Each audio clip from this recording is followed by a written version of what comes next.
श्रीमद् भगवद गीता अध्याय 2 गीता का सार। संजय ने कहा, करुणा से व्याप्त शोक युक्त अश्रुपूरित नेत्रों वाले अर्जुन को देखकर मधुसूदन कृष्ण ने ये शब्द कहे। श्री भगवान ने कहा, हे अर्जुन, तुम्हारे मन में यह कल्पमश आया कैसे?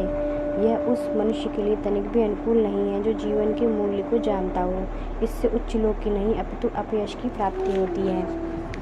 हे प्रथापुत्र, इस हीन नपुंसकता को प्राप्त मत हो, यह तुम्हें शोभा नहीं देती। हे शत्रुओं के दमन करता, हृदय की शुद्ध दुर्बलताओं को त्याग कर युद्ध के लिए खड़े हो। अर्जुन ने कहा, हे शत्रुहंता, हे मधुसूदन, मैं युद्ध भूमि में किस तरह भीष्म तथा द्रोण जैसे पूजनीय व्यक्तियों पर उलटकर बाण चलाऊंगा। ऐसे महापुरुषों को जो मेरे गुरु हैं, उन्हें मारकर जीने की अपेक्षा इस संसार में भीख मांगकर खाना अच्छा है। भले ही वे सांसारिक लाभ के इच्छुक हों, किंतु हैं तो गुरुजन ही। यदि उनका वध होता है तो हमारे द्वारा भोग्य प्रत्येक वस्तु उनके रक्त से सनी होगी। हम यह भी नहीं जानते कि हमारे लिए क्या श्रेष्ठ है, उनको जीतना या उनके द्वारा जीते जाना। यदि हम धृतराष्ट्र के पुत्रों का वध कर देते हैं तो हमें जीवित रहने की आवश्यकता नहीं है। फिर भी वे युद्ध भूमि में हमारे समक्ष खड़े हैं। अब मैं अपनी कृपण दुर्बलता के कारण अपना कर्तव्य भूल रहा हूँ और सारा धैर्य खो चुका हूँ। ऐसी अवस्था में मैं आपसे पूछ रहा हूँ कि जो मेरे लिए श्रेयस्कर हो उसे निश्चित रूप से बताएं। अब मैं आपका शिष्य हूँ और आपकी शरणागत हूँ। कृपया मुझे उपदेश दें। मुझे ऐसा कोई साधन नहीं दिखता जो मेरी इंद्रियों को सुखाने वाले इस शोक को दूर कर सके। स्वर्ग पर देवताओं के आधिपत्य की तरह इस धनधान्य संपन्न सारी पृथ्वी पर निष्कंटक राज्य प्राप्त करके भी मैं इस शोक को दूर नहीं कर सकूंगा। संजय ने कहा, इस प्रकार कहने के बाद शत्रुओं का दमन करने वाला अर्जुन कृष्ण से बोला, हे गोविंद, मैं युद्ध नहीं करूंगा, और चुप हो गया। हे भरतवंशी धृतराष्ट्र, उस समय दोनों सेनाओं के मध्य शोकमग्न अर्जुन से कृष्ण ने मानो हंसते हुए ये शब्द कहे। श्री भगवान ने कहा, तुम पांडित्यपूर्ण वचन कहते हुए उनके लिए शोक कर रहे हो जो शोक करने योग्य नहीं है। जो विद्वान होते हैं वे ना तो जीवित के लिए और ना ही मृत के लिए शोक करते हैं। ऐसा कभी नहीं हुआ कि मैं ना रहा हूँ या तुम न रहे हो, अथवा ये समस्त राजा न रहे हों, और ना ही ऐसा है कि भविष्य में हम लोग नहीं रहेंगे। जिस प्रकार शरीरधारी आत्मा इस शरीर में बाल्यावस्था से तरुणावस्था में और फिर वृद्धावस्था में निरंतर अग्रसर होता रहता है, उसी प्रकार मृत्यु होने पर आत्मा दूसरे शरीर में चला जाता है। धीर व्यक्ति ऐसे परिवर्तन से मोह को प्राप्त नहीं होता। हे कुंती पुत्र, सुख तथा दुख का क्षणिक उदय तथा कालक्रम में उनका अंतर्ध्यान होना सर्दी तथा गर्मी की ऋतुओं के आने जाने के समान है। हे भरतवंशी, वे इंद्रिय बोध से उत्पन्न होते हैं और मनुष्य को चाहिए कि अविचल भाव से उनको सहन करना सीखे। हे पुरुष श्रेष्ठ अर्जुन, जो पुरुष सुख तथा दुख में विचलित नहीं होता और इन दोनों में संभाव रखता है, वह निश्चित रूप से मुक्ति के योग्य है। तत्वदर्शियों ने यह निष्कर्ष निकाला है कि असत का तो कोई चिरस्थायित्व नहीं है, किंतु सत्य अपरिवर्तित रहता है। उन्होंने इन दोनों की प्रकृति के अध्ययन द्वारा यह निष्कर्ष निकाला है, जो सारे शरीर में व्याप्त है उसे ही तुम अविनाशी समझो। उस अव्यय आत्मा को नष्ट करने में कोई भी समर्थ नहीं है। अविनाशी, अप्रमेय तथा शाश्वत जीव के भौतिक शरीर का अंत अवश्यंभावी है। अतः हे भरतवंशी, युद्ध करो। जो इस जीवात्मा को मारने वाला समझता है अथवा जो इसे मरा हुआ समझता है, वे दोनों ही अज्ञानी हैं, क्योंकि आत्मा ना तो मरता है और ना ही मारा जाता है।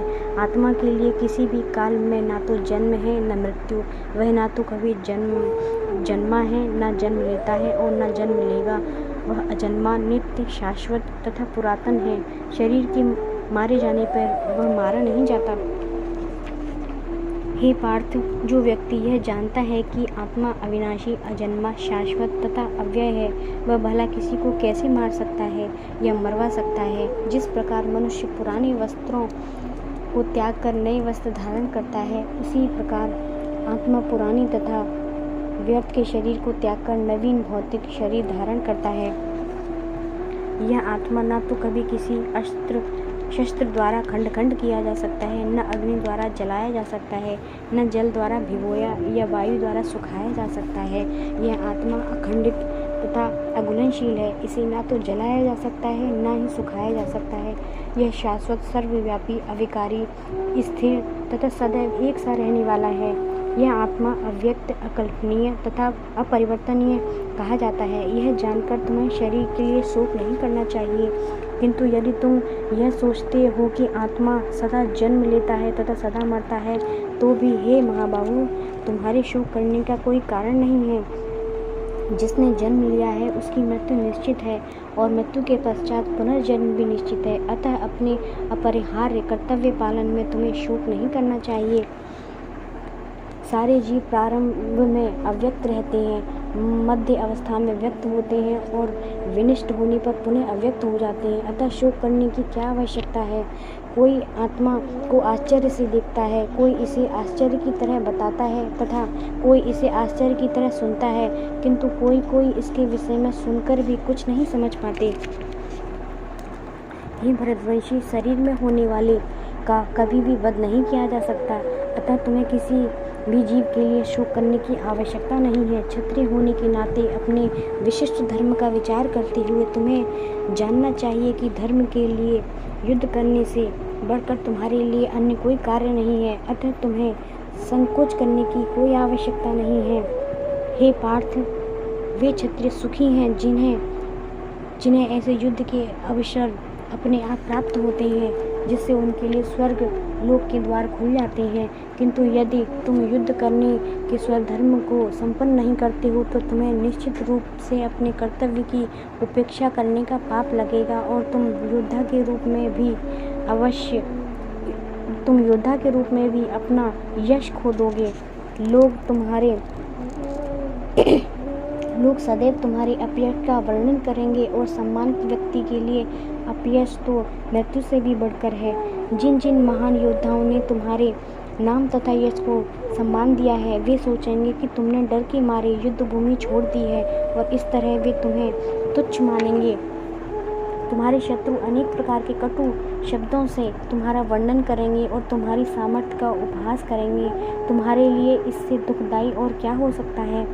हे कुंती पुत्र, तुम यदि युद्ध में मारे जाओगे तो स्वर्ग प्राप्त करोगे, या यदि तुम जीत जाओगे तो पृथ्वी के साम्राज्य का भोग करोगे। अतः दृढ़ संकल्प करके खड़े हो और युद्ध करो। तुम सुख या दुख, हानि या लाभ, विजय या पराजय का विचार किए बिना युद्ध के लिए युद्ध करो। ऐसा करने पर तुम्हें कोई पाप नहीं लगेगा। यहाँ मैंने विश्लेषक अध्ययन साक्ष्य द्वारा इस ज्ञान का वर्णन किया है। अब निष्काम भाव से कर्म करना बता रहा हूँ, उसे सुनो। हे पार्थ, हे प्रथापुत्र, तुम यदि ऐसे ज्ञान से कर्म करोगे तो तुम कर्मों के बंधन से अपने को मुक्त कर सकते हो। इस प्रयास में ना तो हानि होती है, ना ही हास्य, अपितु इस पथ पर की गई अल्प प्रगति भी महान भय से रक्षा कर सकती है। जो इस मार्ग पर चलते हैं वे प्रयोजन में दृढ़ रहते हैं और उनका लक्ष्य भी एक होता है। हे कुरुनंदन, जो दृढ़ प्रतिज्ञ नहीं है उनकी बुद्धि अनेक शाखाओं में विभक्त रहती है।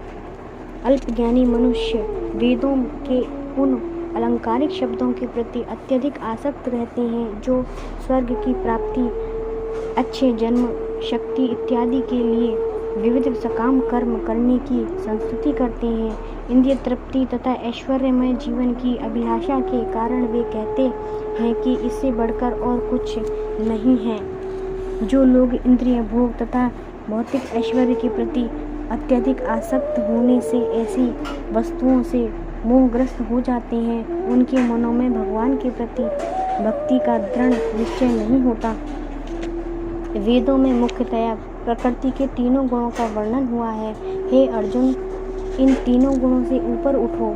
समस्त दैत्यों और लाभ तथा सुरक्षा की सारी चिंताओं से मुक्त होकर आत्मपरायण बनो। एक छोटे से कूप का सारा कार्य एक विशाल जलाशय से तुरंत पूरा हो जाता है, उसी प्रकार वेदों के आंतरिक तात्पर्य जानने वाले को उनके सारे प्रयोजन सिद्ध हो जाते हैं। तुम्हें अपना कर्म करने का अधिकार है, किंतु कर्म के फलों के तुम अधिकारी नहीं हो। तुम ना तो कभी अपने आप को अपने कर्मों के फलों का कारण मानो, ना ही कर्म न करने में कभी आसक्त हो। हे अर्जुन, जय तथा पराजय की समस्त आसक्ति त्याग कर संभाव से अपना कर्म करो। ऐसी समता योग कहलाती है।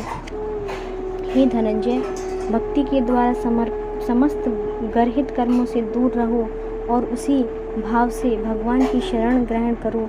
जो व्यक्ति अपने सकाम कर्म फलों को भोगना चाहते हैं वे कृपण हैं। भक्ति में संलग्न मनुष्य इस जीवन में ही अच्छे तथा बुरे कार्यों से अपने को मुक्त कर लेता है। अतः योग के लिए प्रयत्न करो, क्योंकि सारा कार्य कौशल यही है। इस तरह भगवत भक्ति में लगे रहकर बड़े बड़े ऋषि मुनि तथा भक्तगण अपने आप को इस भौतिक संसार में कर्म के फलों से मुक्त कर लेते हैं। इस प्रकार वे जन्म मृत्यु के चक्र से छूट जाते हैं और भगवान के पास जाकर उस अवस्था को प्राप्त करते हैं जो समस्त दुखों से परे है। जब तुम्हारी बुद्धि मोह रूपी सघन वन को पार कर जाएगी तो तुम सुने हुए तथा सुनने योग्य सबके प्रति अन्य मनस्क हो जाओगे। जब तुम्हारा मन वेदों की अलंकारमयी भाषा से विचलित न हो और वह आत्म साक्षात्कार की समाधि में स्थिर हो जाए, तब तुम्हें दिव्य चेतना प्राप्त हो जाएगी। अर्जुन ने कहा, हे कृष्ण, आध्यात्म में लीन चेतना वाले व्यक्ति के क्या लक्षण है? वह कैसे बोलता है तथा उसकी भाषा क्या है? वह किस तरह बैठता है और चलता है? श्री भगवान ने कहा, हे पार्थ, जब मनुष्य मनोधर्म से उत्पन्न होने वाली इंद्रिय तृप्ति की समस्त कामनाओं का परित्याग कर देता है और जब इस तरह से विशुद्ध हुआ उसका मन आत्मा में संतोष प्राप्त करता है, तो वह विशुद्ध दिव्य चेतना को प्राप्त कहा जाता है। जो त्रैतापों के होने पर भी मन में विचलित नहीं होता अथवा सुख में प्रसन्न नहीं होता और जो आसक्ति, भय तथा क्रोध से मुक्त है, वह स्थिर मन वाला मुनि कहलाता है। इस भौतिक जगत में जो व्यक्ति ना तो शुभ की प्राप्ति से हर्षित होता है और ना ही अशुभ के प्राप्त होने पर उससे घृणा करता है, वह पूर्ण ज्ञान में स्थिर होता है। जिस प्रकार कछुआ अपने अंगों को संकुचित करके खोल के भीतर कर लेता है, उसी तरह जो मनुष्य अपने इंद्रियों को इंद्रिय विषयों से खींच लेता है, वह पूर्ण चेतना में दृढ़तापूर्वक स्थिर होता है। देहधारी जीव इंद्रिय भोग से भले ही निवृत्त हो जाए, पर उसमें इंद्रिय भोगों की इच्छा बनी रहती है। लेकिन उत्तम रस के अनुभव होने से ऐसे कार्यों को बंद करने पर वह भक्ति में स्थिर हो जाता है। हे अर्जुन, इंद्रियां इतनी प्रबल तथा वेगवान है कि उस विवेकी पुरुष के मन को भी बलपूर्वक हर लेती हैं जो उन्हें वश में करने का प्रयत्न करता है। जो इंद्रियों को पूर्णतया वश में रखते हुए इंद्रिय संयमन करता है और अपनी चेतना को मुझ में स्थिर कर देता है, वह मनुष्य स्थिर बुद्धि कहलाता है। इंद्रिय विषयों का चिंतन करते हुए मनुष्य की उसमें आसक्ति उत्पन्न हो जाती है और ऐसी आसक्ति से काम उत्पन्न होता है और फिर काम से क्रोध प्रकट होता है। क्रोध से पूर्ण मोह उत्पन्न होता है और मोह से स्मरण शक्ति का विभ्रम हो जाता है। जब स्मरण शक्ति भ्रमित हो जाती है तो बुद्धि नष्ट हो जाती है और बुद्धि नष्ट होने पर मनुष्य भवकूप में पुनः गिर जाता है। किंतु समस्त राग तथा द्वेष से मुक्त एवं अपनी इंद्रियों को संयम द्वारा वश में करने में समर्थ व्यक्ति भगवान की पूर्ण कृपा प्राप्त कर सकता है। इस प्रकार से कृष्णा भावनामृत में तुष्ट व्यक्ति के लिए संसार के तीनों ताप नष्ट हो जाते हैं और ऐसी तुष्टि चेतना होने पर उसकी बुद्धि शीघ्र ही स्थिर हो जाती है।